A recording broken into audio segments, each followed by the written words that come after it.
আপনি যত বড় পাপী হন, আপনি যতই অন্যায় করেন না কেন, আল্লাহর রহমতের দরিয়া, আল্লাহর রহমতের দরজা আপনার জন্য খোলা আছে না নেই? জায়নামাজটা বিছিয়ে দেন, চোখের পানি ছেড়ে দেন, 2 রাকাত নামাজ পড়ে সেজদায় লুটিয়ে পড়ে কাঁদেন। যত গুনাহ আপনার হোক না কেন, আপনার গুনাহ মাফ করে কবুল করে নিবে কে? মুবাশশিরাম বিরহমাতিল্লাহ, বিশ্বনবী তিনি সুসংবাদদাতা, বেয়ারার অফ গ্ল্যাড টাইডিংস, সুসংবাদ দেন। পাপী অবাধ্য সীমালঙ্ঘনকারীদেরকে তিনি আল্লাহর রহমতের সুসংবাদ দেন। আল্লাহর রহমত থেকে মুখ ফিরিয়ে নিও না। তিনি যে কত দয়ালু, তিনি যে তোমারে কত ভালোবাসে তুমি জানোই না। আমি আমাকে যত বেশি ভালোবাসি তার চেয়েও আমাকে বেশি ভালোবাসে কে? সবাই বলে নাই, বুঝতে পারে নাই বোধহয়।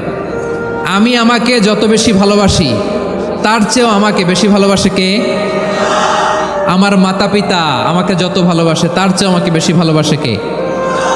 আমার প্রিয়তমা স্ত্রী আমাকে যত বেশি ভালোবাসে তার চেয়ে আমাকে বেশি ভালোবাসে কে? মুবাশশিরাম বিরহমাতিল্লাহ, তিনি আল্লাহর রহমতের সুসংবাদ দেন। আবার আমরা যখন দোয়া পড়ি, আমরা পড়ি রব্বানা আতিনা ফিদ দুনিয়া হাসানাতাও ওয়া ফিল আখিরাতি হাসানাতাও ওয়া কিনা আযাবান নার। আল্লাহ দুনিয়ার কল্যাণ দাও, আখিরাতের কল্যাণ দাও, জাহান্নামের আগুন থেকে বাঁচিয়ে দাও, পড়ে আমিন। ওয়া কিনা আযাবান নার মানে কি? আল্লাহ তুমি আমাদেরকে বাঁচাও আগুনের শাস্তি থেকে। এটা বিশ্বনবীর সবচাইতে প্রিয় দোয়া ছিল। নবী যখন তাওয়াফ করতেন, প্রতিটা তাওয়াফে তিনি এই দোয়াটা পড়তেন। রুকনে ইয়ামানি থেকে হাজরা আসওয়াদে যখন তিনি যেতেন, এই দোয়াটা পড়তেন, রব্বানা আতিনা ফিদ দুনিয়া হাসানা ওয়া ফিল আখিরাতি হাসানা ওয়া কিনা আযাবান নার।